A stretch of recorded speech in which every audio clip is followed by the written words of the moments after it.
Hey, to all the real estate professionals out there, I want to let you know the Buyer's Mind is sponsored by Homebridge Financial. Homebridge loan officers are experts in new home financing, and they bring sales ideas and strategies and market intelligence and programs that will help sell homes.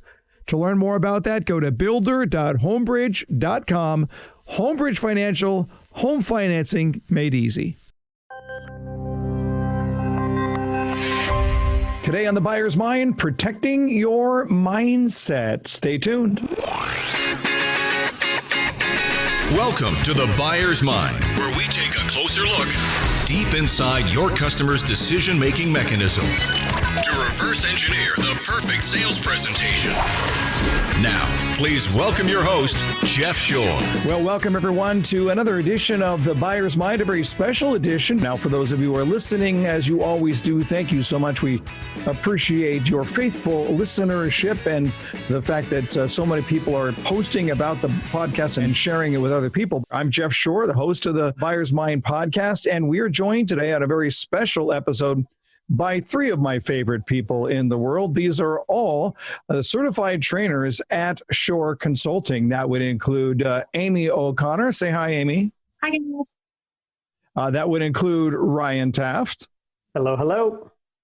Hey, and that would include Michelle Bendien. Hi there. All right, so we're all here, and I wanted to just be able to bring us all together, really just to sort of remove the fourth wall, if you will, and give the opportunity for us to just chat about what's been going on in our world. Now, at the time of this recording, we are still in the absolute height of sheltering in place because of the coronavirus, and we're certainly doing our part at Shore Consulting. All the people that you're hearing from on this episode or seeing on the screen, we are all travelers. That's what we do. That's where we make our living, on the road.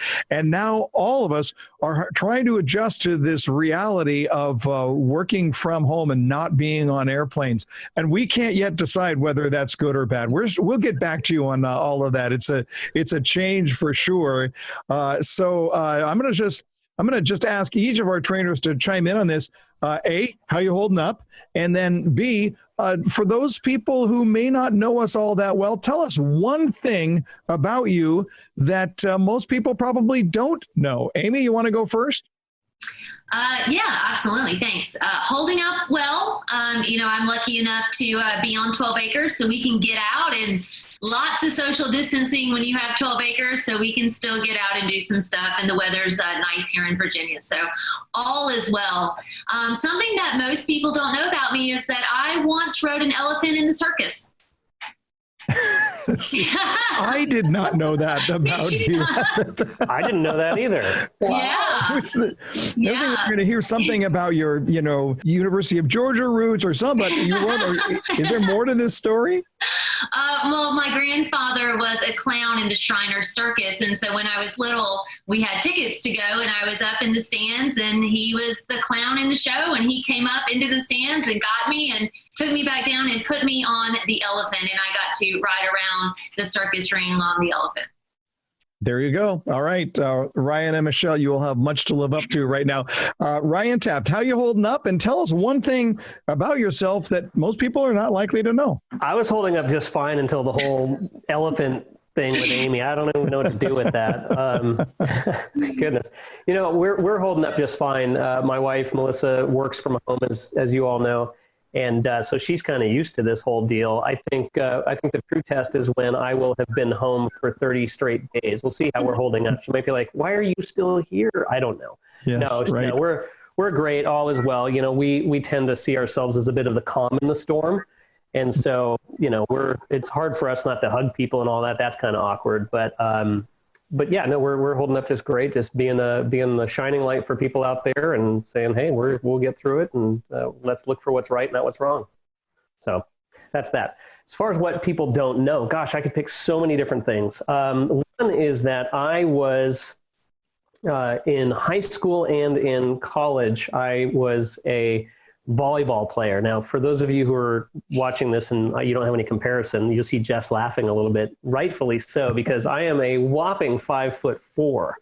So I played against, guys that were 6'6", 6'8", et cetera, but I could jump like crazy. So I played into college. I played for the U of A briefly, University of Arizona. And outside of that, I was the noticeable one on the court there. There you go. Love it, love it, love it. That's a great one. All right. So we heard from Amy chiming in from Virginia. We heard from Ryan chiming in from Arizona. Now let's go to the upper Midwest from Illinois and say hi to Michelle Bendien. Michelle? Hello. Yes. Well, I am holding up extremely well, I like to think. I am accomplishing more. I'm checking off the honey-do list items constantly, and which I'm loving. So, a lot of evening hours spent doing honey-do things. But yeah, remarkably well. I certainly miss the travel. I certainly miss the in-person contact with our clients. But I'm doing well. And those are hard things to beat, so I was going to say that, something really boring about what people don't know about me, but now I started to think, well, what can I talk about? What can I talk about? My first job was, I played the part of a Twinkie. So that I think is pretty unique. So I dressed up and I was a unisex Twinkie. So nobody knows that. For what purpose? Exactly. For what purpose? Exactly my thought. Right? Yeah. So I was hired by a gas station to go out in front of their gas station dressed in a Twinkie with a big cowboy hat and try to get people to come inside and buy Hostess. So there you go. That's awesome. Okay. For our next summit, can we please get that to happen? Sure. I second. That was a long time ago. Yeah, that's awesome. That is great. Hey, let's dive in here to chat a little bit about what's going on in the world right now. And we're going to address a few different things on our time together. We're going to start by talking about what people are going through as they're making purchase decisions, regardless of what they're thinking about buying. People are still thinking about buying things, but yet if you're a consumer and you want to buy something, it's suddenly the rules change literally overnight, right? Everything changed in no time at all. So suddenly we're in this place where we don't have the option of going into stores or car dealerships. We can't visit an open house, and yet we still have a need. And I want to talk about that driving force that we at Shore Consulting often call current dissatisfaction, and why it still serves as a powerful motivator, even though the process of purchasing has changed dramatically. Amy, can you get us started on that conversation? Yeah, this is my favorite one to talk about. And it certainly is a very powerful motivator. We know that fundamentally people will always be more motivated to get away from pain than move towards pleasure. And what's interesting right now is when you've taken away the accessibility of pleasure, meaning, you know what, I don't really like these sheets on my bed. I'm just going to run to Target and get another set. Or I don't really like this shirt that I'm going to wear for the podcast. You know what, let me just run out and go get another one. When that option for fulfilling that has gone away, I think what we're seeing is an actual increase in dissatisfaction, because when you're stuck with it and you really don't have a choice, somehow that makes it even worse. So if you didn't like it before and you're stuck with it now, right, boy, it's not looking so good. Yeah, it's a really good point that time has a way of not curing dissatisfaction, but in fact intensifying dissatisfaction. And we've got more time to think about it. That's really interesting. Ryan, Michelle, anything to add to that? I'll jump in on this one. It's interesting because for a while where you've seen people try and sell with the features and benefits to say, here's what we have and here's how great it is. And here's, it's wonderful, whatever the product may be. The reality is that there's two types of urgency. There's this circumstantial urgency that says you should buy now because of the circumstance, whether it be a low interest rate or a sale or a specific offering.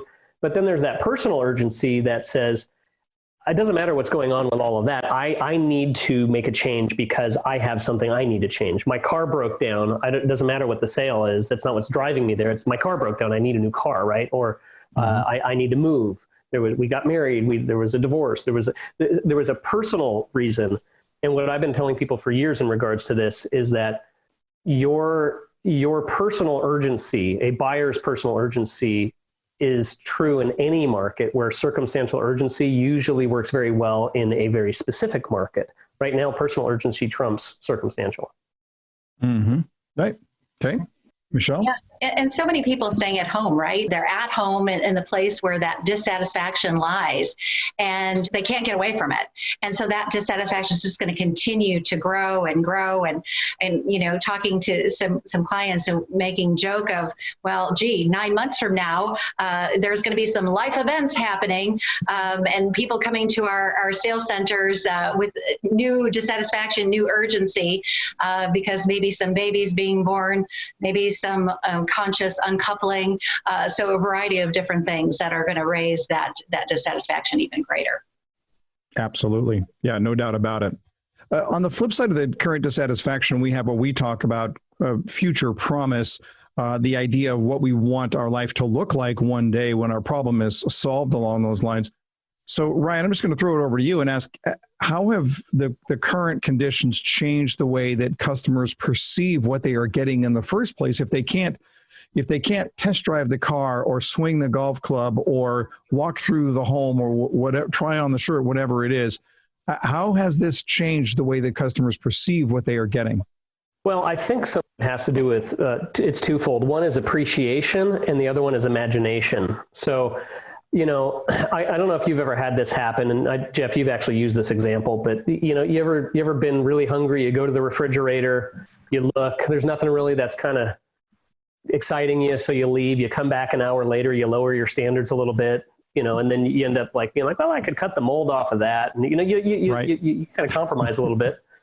Well, I think right now there's some people that have been so used to, as Amy was talking about, being able to run out and go get the thing, that there's more of an appreciation for the future promise of how to improve their life, what that vision looks like. And so that's one aspect of it. And then the other side of this, when we look at future promise, is I don't think people are going to be as picky, if you will, in regards to, I have to have this. I think there's going to be a little bit more compromise. There's stories of people who've improved their golf game by imagining that golf game to get better. And so I think there's people right now imagining their future promise. So maybe they can't go swing the golf club, but they're envisioning it. So I think that future promise is getting even higher, even in absence of being able to tangibly experience those things. Interesting. Michelle, Amy, anything to add to that? Yeah, I think that you're going to see a couple interesting things happen. I think people are going to have some time to curate their future promise, a little more time at home, a little bit more time browsing around and getting some clarity on what they do or do not want.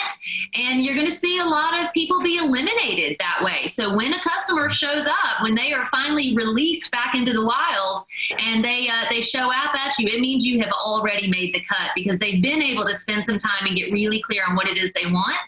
And then I think it's going to be really important for salespeople to ask the right questions, to have a deeper level understanding of that future promise. Because if the buyer's been curating it and thinking about it for this long, then they really have a lot of good information to share with us that we're going to need to find out about. It's a really good point. One of the interesting things that we're seeing right now is that when you track not just how people shop online, but when they shop online. And in a typical week, when we're not sheltered in place and working from home all of a sudden, like many of us are not used to, then what happens? We see surges of shopping that take place on the weekends, in the evenings, and at lunchtime. And especially those lunchtime surges, they're on the smartphone, right? So people are in the break room and they're searching for whatever it is that they want. Well, now what we're seeing is that the people who study these things, the marketing experts, the searches have flattened out all throughout the week, and they're not on the cell phone, they're on the laptop or the desktop. So people who are working, and if you're just listening and not watching this episode, you missed those air quotes right there. People who are working from home are suddenly spreading out their search all throughout the course of the week. But there's no question about it. They've got more time, they've got more intense focus on what they're going to be searching for. And so by the time they get to you, they've already eliminated so many options.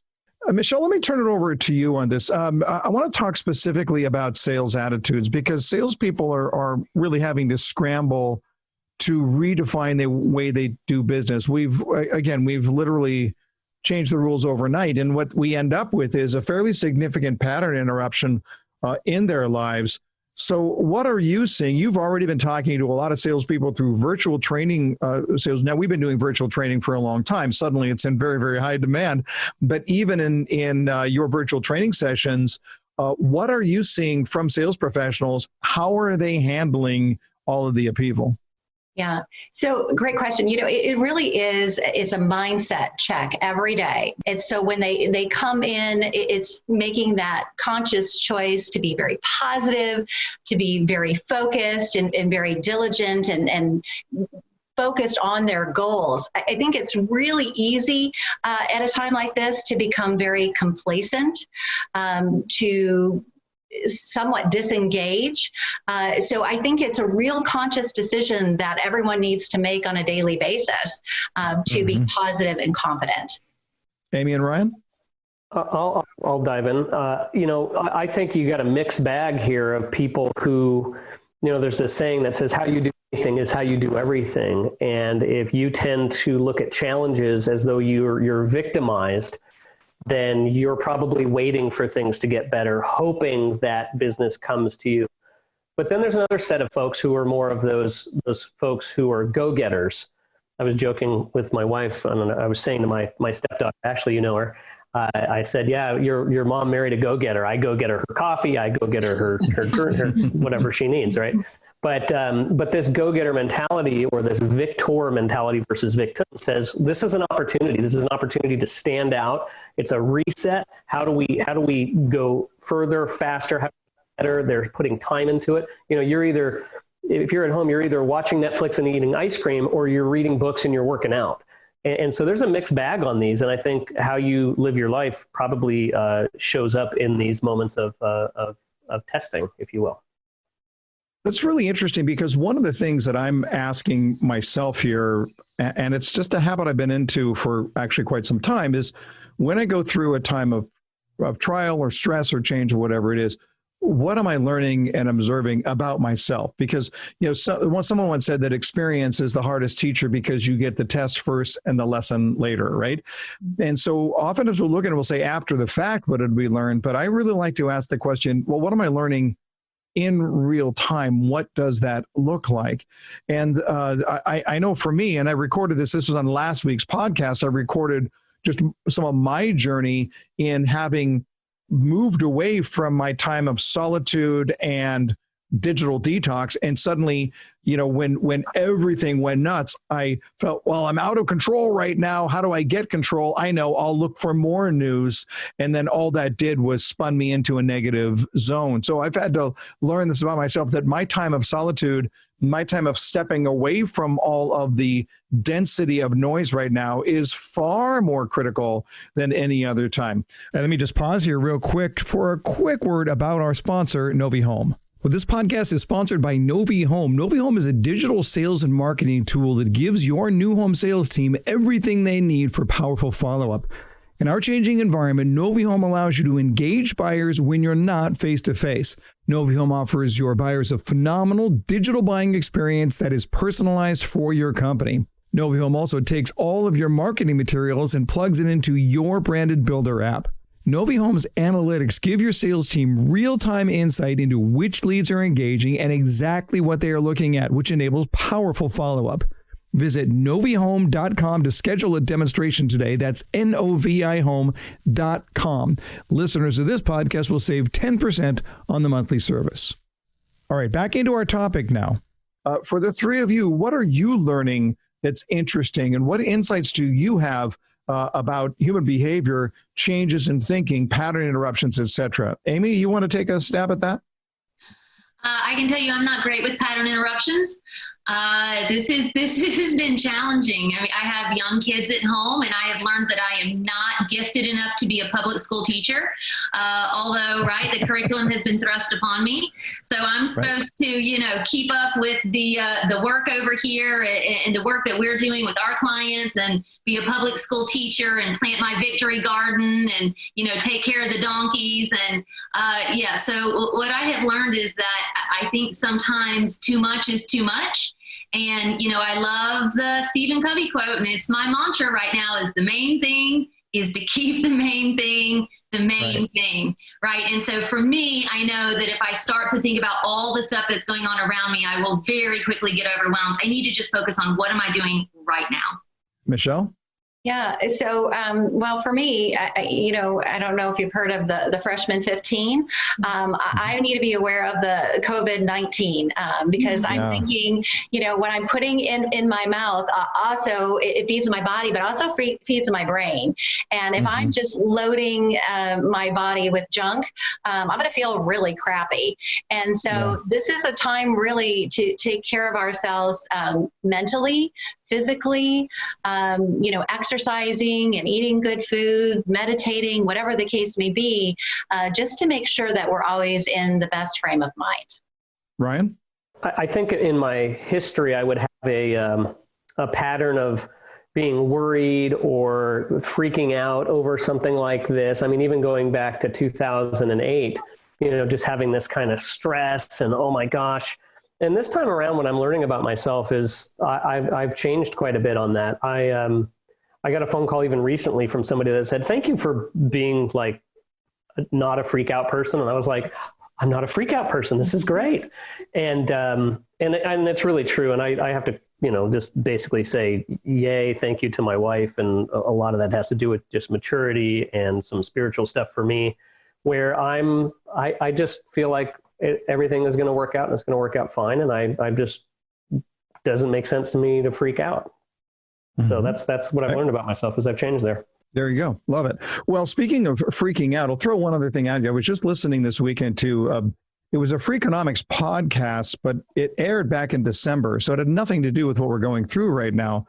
But the guest was a professor from USC. Unfortunately, I don't remember her name, but she was talking about habits. And she was talking specifically about how changes in our life that we did not expect have an interesting tendency to serve as what she called habit discontinuity. We think of habits and we think, okay, well, flossing my teeth is a habit, or, you know, wash my hands is a habit, or, you know, whatever it is.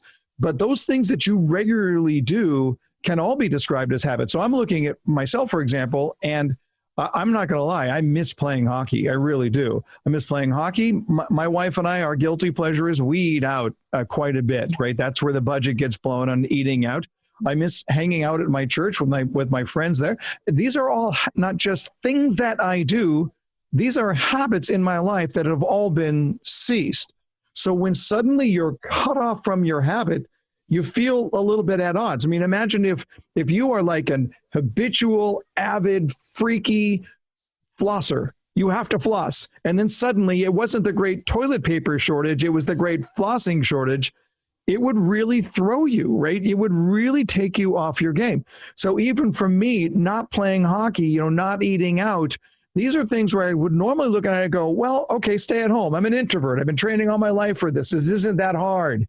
But when I take away those things that are otherwise big patterns in my life, and I don't replace them with new and good choice patterns, then I will naturally default into the negative patterns. And that's what Michelle was just talking about, right? In regards to what she takes into her body, into her mind, what does that look like?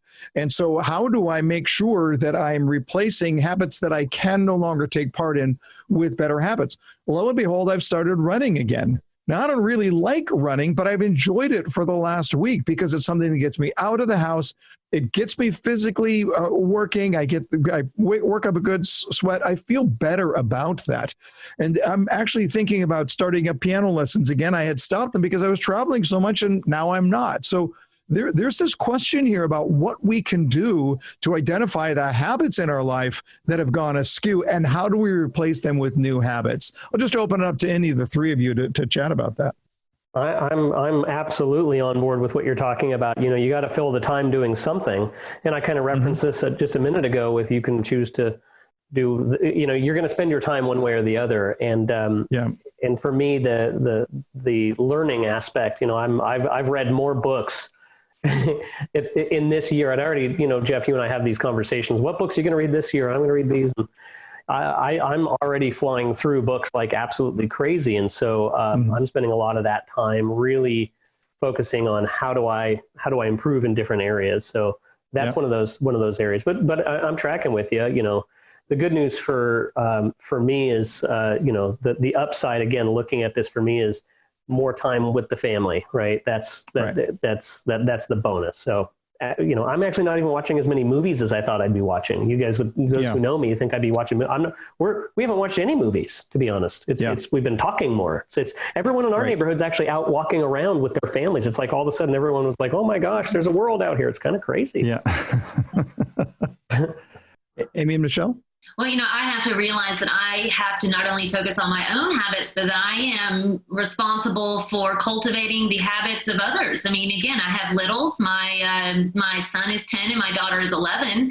And now that school has been completely canceled, their habits are all gone as well. And if I don't help guide them, I notice really clearly, if I leave them to their devices, right, all day long, they're in their iPads or they're watching YouTube videos, whatever they're doing. And so in providing structure for them also challenges provide structure for myself, because they're looking to me, right? What are mommy's habits going to be now that she's home? And they're going to emulate those patterns. And so for me, it's almost like I'm on the hook. I couldn't have bad patterns even if I wanted them, because I got other people who are going to copy those. So, I got a lot of this happening. Yeah, but it's a responsibility, but also a blessing, because it keeps you honest, right? You can look at it and say, how does my modeling affect the people around me? And that's one of the messages that I know all four of us on this call right now have been talking about with leaders, is to say, I put this out in a 5-minute sales training a couple of weeks ago. For all of us who travel, when the plane gets bumpy, we look at the flight attendant or we wait for the pilot to come on. And if they're freaked out, I'm freaked out. But if they're calm, we're calm. And that's what happens. We look for our leaders, whether that leader is a parent or a manager, or if you're a customer, a salesperson, you are now the leader. What does that look like? Michelle? Yeah, I think for the habits that we can maintain, it's reminding ourselves to do how, like we know how, whether we feel like it or not, right? So sometimes it gets that mental mind check again.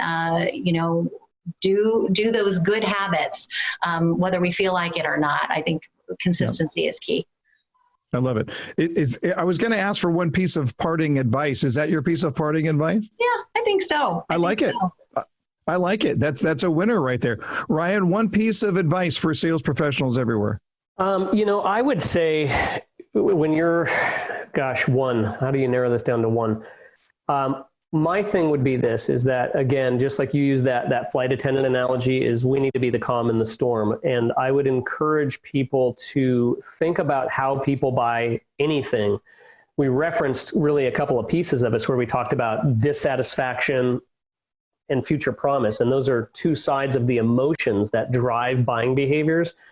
But there's a really other heavy side to this, which is what's holding people back from buying or continuing to buy. And that is cost plus fear. And there's so much focus on that in our media and in conversations and on Facebook and all this, that my piece of advice would be to rebalance that formula and remind people of why they were looking to make this personal change to begin with, whether it was buying a car or a home or whatever it is, that they touch back on the emotion, because we buy out of emotion, but we buy on the emotion of what's wrong with where we're coming from and how our life needs to improve. And if we focus too much on the fear, nothing happens. Thank you. Amy? I think that I would just encourage everyone to take a look at your mindset, but maybe from a slightly different perspective. I'm going to borrow some content here from Carol Dweck, who says, there's two types of mindsets. You got a fixed mindset or you have a growth mindset. And right now for us in sales, our position is changing. I mean, I know we're talking to sales professionals every day and they're saying, how do I do this? How do I go into now a complete virtual selling environment? And we have some salespeople that, quite frankly, they're not going to pivot.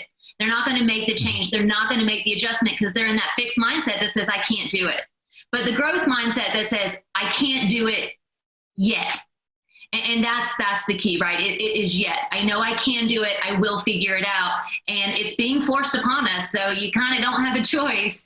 But, I would just encourage you to adopt that growth mindset as the world and our positions within it change. Oh, Love Jeff, it. I love it. if I can throw one thing, I forgot to mention this, Sure. and I'm so sorry. Yeah. No, go, Ryan. One piece of advice for salespeople: if you're doing virtual appointments, please make sure your camera is facing you and not your feet that doesn't have any shoes on your couch. Can I just throw that? I just want to throw that out there. This actually just happened. Customers don't want to see your toenails. I'm just saying. Thank you, Ryan. Yeah, you're welcome. Really profound. One last piece of advice I would give, boy, it is absolutely time to double down on the gratitude. There's no question about it. And when we look at where we are, yes, we're inconvenienced. There's no question about it. I'm not trying to make light of it. I'm not trying to suggest that this isn't a difficult trial for literally everybody in the world right now. But man, I'll tell you what, if you're able to listen to this or watch this right now, you are already one step of the game over much of the world. This is a global issue, and there are people out there that are going to struggle mightily. And I was just watching this video about people in India who were in a big city trying to hoard onto buses because there are no jobs. The city's on lockdown and they're trying to get back to their villages. And if you're old and poor in India, you got a real rough stretch ahead of you. And so when I just look at this is a global issue that we are all going through, and it is absolutely time to share the appreciation, to hug your families. I'm suddenly getting right back into the habit of handwritten notes that are going out every single day. And, just doing what we can do to make sure that we're expressing our gratitude for the people in our life for how well we have it. It's time to double down on gratitude. All right, there you have it. Remember, too, that for just a limited time, if you're listening to this right now, just for the next couple of weeks, our online courses, we've dropped them to $49, and 100% of the proceeds goes to the Gathering Inn, an organization that helps transitional homeless to get off the streets and into a home of their own. So you can go to jeffshore.com to learn more about that. Thanks, as always, for being a part of the Buyer's Mind journey. And until next time, go out there and change someone's world.